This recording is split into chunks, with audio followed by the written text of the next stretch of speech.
थोड़ा पीछे को जाकर के जोर से आवाज दी उसने और कहा, सुनो सुनो सब जन सुनो, मैं इसके गांव का आदमी तो हूं ही हूं, इसकी मां का भी आदमी हूं। क्या कहा? ध्यान रखो तुम लोग, मैं तो इसकी गांव का आदमी हूं ही हूं, लेकिन इसकी मां का भी आदमी हूं। तब लोगों ने कहा, भैया तुमने क्या किया, तुमने ये क्या कहा? सब लोग खड़े हो गए।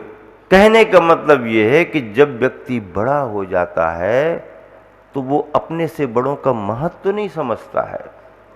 यही उसकी सबसे बड़ी कमी मानी जाती है और यही उसका सबसे बड़ा दुर्गुण माना जाता है। माता पिता ने बच्चे को पढ़ा लिखा करके इतना लायक बना दिया कि पढ़ने लिखने के बाद वो बेटा अपने माता पिता को नालायक समझने लगा। क्या समझने लगा?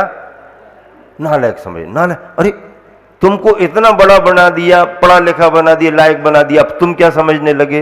अरे ये तो पुराने ख्याल के हैं, ये तो कुछ समझते नहीं हैं, ये इनकी दुनिया, आज की दुनिया में थोड़ी जी पा रहे। ऐसी चर्चाएं करके अपने से बड़ों का अनादर करना, उनको सम्मान नहीं देना, ये कसाय भाव, उनके नामों को छिपाना निन्नो कहलाता है। एक और संदर्भ मुझे याद आ गया, बड़ा प्यारा है। दादाजी गांव में रहते थे, भले चंगे थे, स्वस्थ थे, प्रसन्न भी थे। उनके 3 बेटे थे और वो संतुष्ट थे और तीनों बेटों को उन्होंने अच्छा पढ़ाया लिखाया। पढ़ लिख करके एक बेटा अमेरिका चला गया, एक बेटा दूसरी जगह चला गया। पिताजी बहुत खुश, अच्छी पढ़ाई हो गई, अच्छा जॉब मिल गया और उनका परिवार सेट हो गया। तीसरा बच्चा भी पढ़ लिख करके बड़ा हुआ, उसको भी डिग्री मिली। उसके मन में भी कुछ भाव आया, मैं भी बड़े भाइयों की तरह कहीं विदेश में चला जाऊं तो अच्छा रहेगा। पर बाद में उसने सोचा, दोनों भाई तो चले गए, अब मैं भी चला जाऊंगा तो फिर यहाँ पर कौन रहेगा? माता पिता के साथ भी तो कोई रहना चाहिए ना। अब उसने माता पिता को महत्व देख करके अपनी सारी इच्छाएं एक तरफ कर दी। नहीं, मुझे कुछ नहीं चाहिए, मैं तो माता पिता के साथ रहूंगा। और वो घर में रहने लगा, घर के काम करने लगा, सेवा करता रहता। किसी एक समय कोई पुराना परिचित उन दादाजी का मित्र आया और बातचीत करते करते पूछने लगा, कितने बेटे थे? 3 बेटे थे। सब ठीक ठाक हैं? बढ़िया हैं। कहाँ कहाँ पर हैं? तो कहने लगा, एक बेटा तो बहुत अच्छा पढ़ा लिखा हुआ, अच्छी नौकरी मिली, अच्छा पैकेज मिल रहा है और वो तो अमेरिका में है, बहुत खुश है और हम भी खुश हैं। क्या कहता? वो भी खुश है, हम भी खुश हैं। दूसरा वाला भी, उसको भी अच्छी सर्विस मिल गई, वो भी फलाने फलाने जगह बहुत खुश है, हम भी खुश हैं। फिर एक बेटा वहीं बैठा था, तो उन्होंने कहा, ये कौन है? तो बोले, 2 तो हमारे बहुत अच्छे निकले, ये तीसरा ये एक नालायक निकल गया जो हमारी सेवा में लगा हुआ है। क्या सोच रहा है? यही एक ऐसा नालायक निकला जो हमारे साथ रहा। वे तो दोनों अच्छे निकल गए, विदेशों में है। अब देखो, दोनों विदेशों में है, उनको ये कह रहा बहुत अच्छे निकल गए, बहुत लायक हो गए। और जिसने अपनी सारी इच्छाएं छोड़ दी और माता पिता के पास रह गया, तो उसका महत्व तो वो समझ रहे होंगे, लेकिन उनकी भाषा में क्या निकल गया? भाषा में क्या निकल गया? एक ही ऐसा निकला जो मेरे पास रह गया, बाकी तो चले गए। भाषा में निकल गया। लेकिन माता पिता के पास रहने वाला सबसे बड़ा लायक माना जाता है। धन पैसा तो कोई भी कमा सकता है, माता पिता की सेवा में अगर अंत समय भी कोई आ जाए। आज का जमाना कैसा है, हाय हेलो सुबह शाम कर ली, फ्री हो गए। और कभी कोई दुख आपत्ति विपत्ति आ गई, आना तो चाह रहे हैं लेकिन अब तुरंत में नहीं मिल रहा है, महीना भर बाद, 2 महीना भर बाद, तब तक यहाँ पर सब हो गया। एक्सपायर होने के बाद भी कई लोग नहीं आ पाते और वहीं से समाचार भेज देते हैं कि नहीं मिल पा रहा, नहीं आ पा रहे। अब क्या सुख रहा, क्या सुख रहा। और एक बार अगर कोई विदेश में चला गया और वहां के वातावरण में ढल गया तो फिर उसका आना मुश्किल होता है। अगर मान लीजिए उसने यहाँ के संस्कार पाकर के अपनी जिंदगी की आखिरी श्वास तक उसने निभा भी लिया, क्योंकि यहाँ का जन्मा है, यहाँ की छाप उस पर पड़ी है, यहाँ के वातावरण का प्रभाव उसके मन पर है। अगर यहाँ के जन्मे उस व्यक्ति ने फिर भी अंत तक नमोकार पढ़ करके अपने जैन कुल को, जैन धर्म को निभा भी लिया, पर जो जनरेशन वहीं आ रही है, जो बच्चे वहीं पैदा हो रहे हैं, जिन्होंने कभी यहाँ का वातावरण अपनी खुली आंखों में देखा ही नहीं, यहाँ से कोई वो परिचित ही नहीं है, वहाँ जन्मे, वहाँ पले पोसे, वहाँ बड़े हुए, वहीं पढ़ाई की, वहीं जाम में लग गए, अब उनसे आप क्या उम्मीद रखोगे अपने भारत की और अपने धर्म की। अगर मान लो माता पिता के संस्कारों से उन बच्चों में फिर भी थोड़ा बहुत आ भी गया, फिर उनके बच्चों में कौन देगा। बदलता जाता है, बदलता जाता है। और एक स्थिति ये आती है कि वो हमेशा को इन संस्कारों से शून्य हो जाते हैं, शून्य हो जाते। इसलिए ये जो मानसिकता आज के समय में बन रही है, बनाई जा रही है, इस मानसिकता में आपको जीना पड़ रहा है। चाहे मन से जियो, चाहे मन मार करके जियो, करना पड़ रहा है। अपना मन हो या ना हो, बच्चों की भावनाएं देख के, उनकी अपेक्षाएं देख करके, उनके आग्रह को देख करके माता पिता जो बच्चों को भेज रहे हैं विदेशों में, उसके दुष्परिणाम अभी भी निकल रहे हैं और आगे तो निकलेंगे ही निकलेंगे। पढ़ाई तक के लिए कोई दिक्कत नहीं है, पढ़ो, पैसा कमाने तक की भी कोई दिक्कत नहीं है, कमा लो, लेकिन लेकर के आ जाओ ना लेकर के आ जाओ ना। वहीं पर क्यों रुकने लगे, वहीं पर क्यों रहने लगे। वहीं पर रहने से परंपराएं सारी बदल जाती हैं। बच्चों को बड़े बड़े महानगरों में भेज देते हैं, भेजना पड़ता है, मन हो या ना हो, अच्छा मानो या ना मानो, समय ऐसा कह रहा है, वातावरण ऐसा चल रहा है। बड़ी बड़ी पढ़ाई करने के लिए बड़े बड़े नगरों में भेज देते हैं। अब बड़े बड़े महानगरों में तुमको कोई पूछने वाला नहीं, कोई देखने वाला नहीं। तुम्हें स्वयं में जो पसंद आ रहा हो, जो तुम्हें अच्छा लग रहा हो, करने में आप स्वतंत्र हो गए। कोई बंधन नहीं, कोई रोकने वाला नहीं, कोई टोकने वाला नहीं, कोई तुमको देखने वाला नहीं। परिणाम क्या निकल रहा, परिणाम क्या निकल रहा। जो परिणाम निकल रहा है वह इसी का परिणाम है कि महानगरों में, बड़ी बड़ी जगहों में आपने स्वतंत्र रूप से इन बड़े बड़े बच्चों को, जिन बच्चों की उम्र एक विवाह की होने लगी है, उन उम्र में उन बच्चों को आपने स्वतंत्र छोड़ दिया। परिणाम देश दुनिया को इसका सामने सामने दिख रहा है। आप जैन बंधु इसलिए जल्दी चिंतित होने लगते हैं क्योंकि आपके साथ आपका कुलाचार जुड़ा हुआ है, आपका सदाचार जुड़ा हुआ है, आपका शराब का चार जुड़ा हुआ है।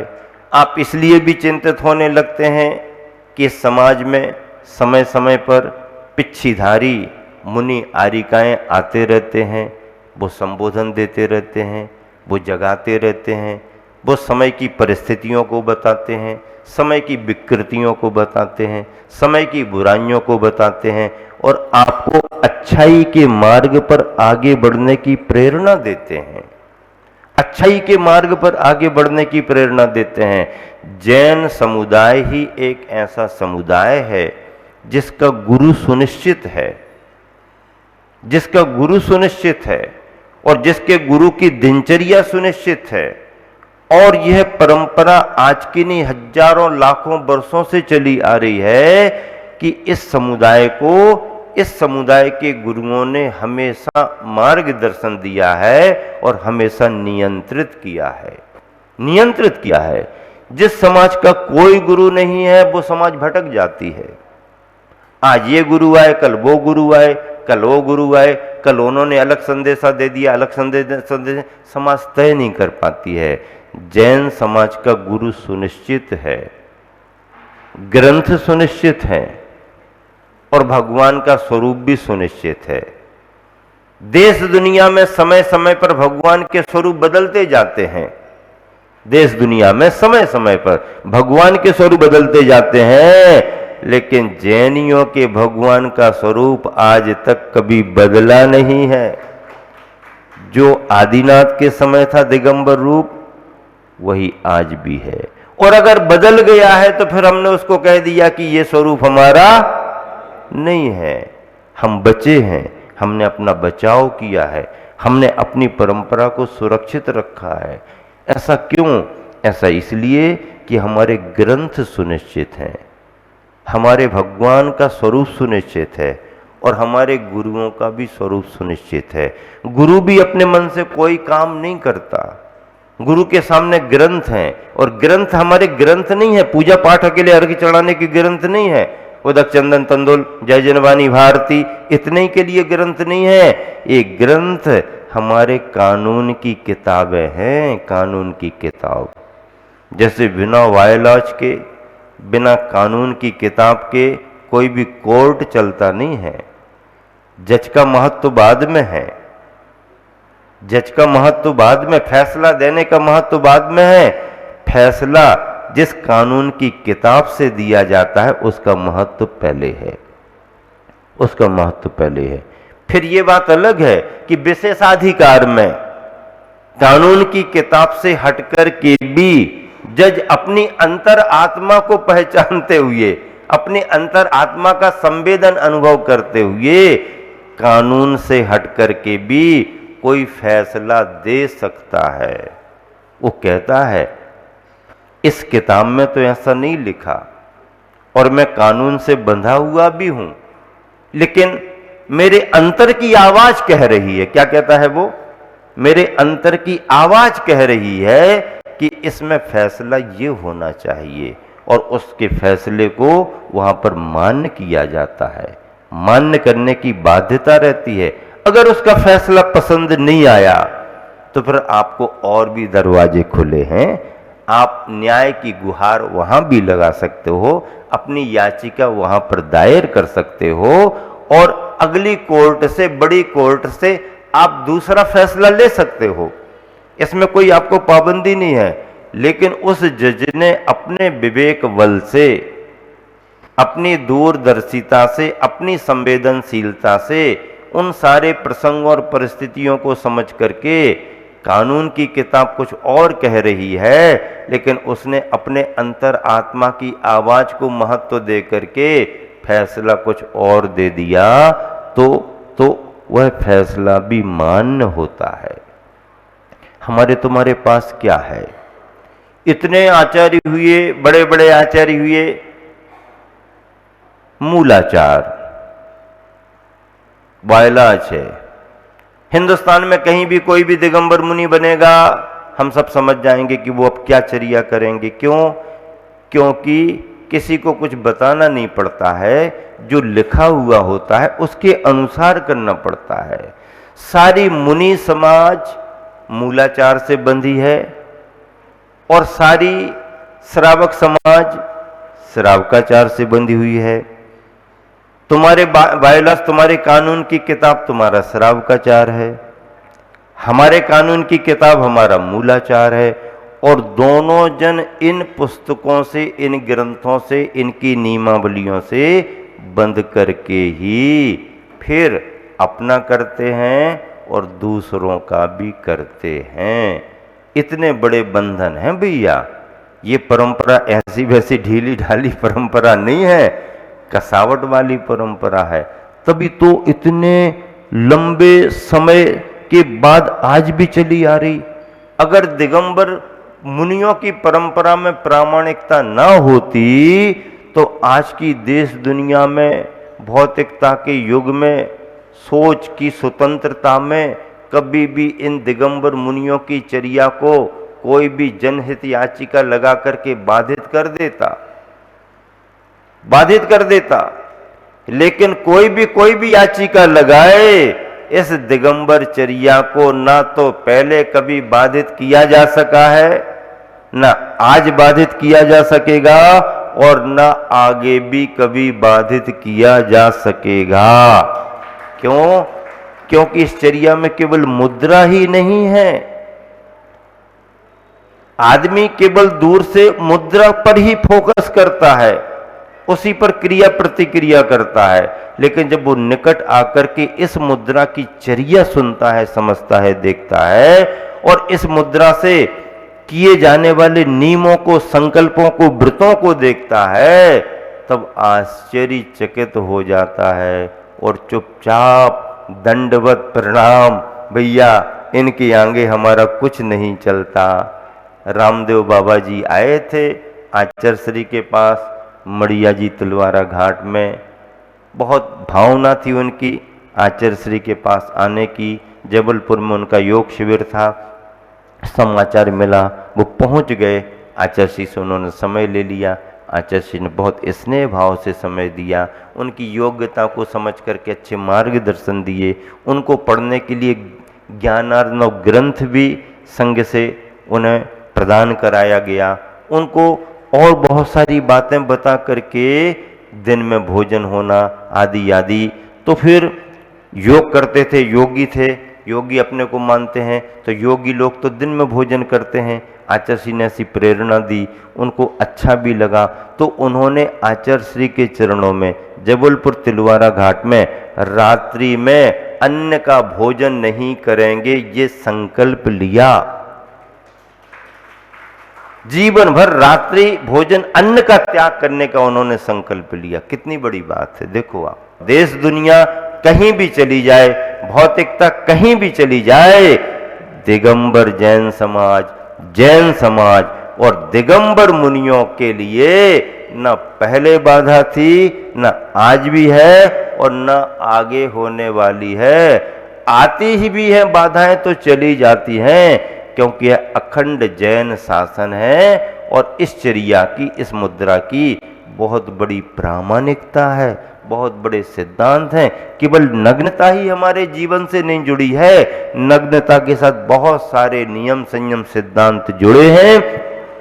उन्हीं सिद्धांतों के सामने ये दुनिया नतमस्तक हो जाती है। अहंकारी सिकंदर भी कभी कल्याण मुनि के चरणों में झुक गया था। ये इतिहास भारत का इतिहास है।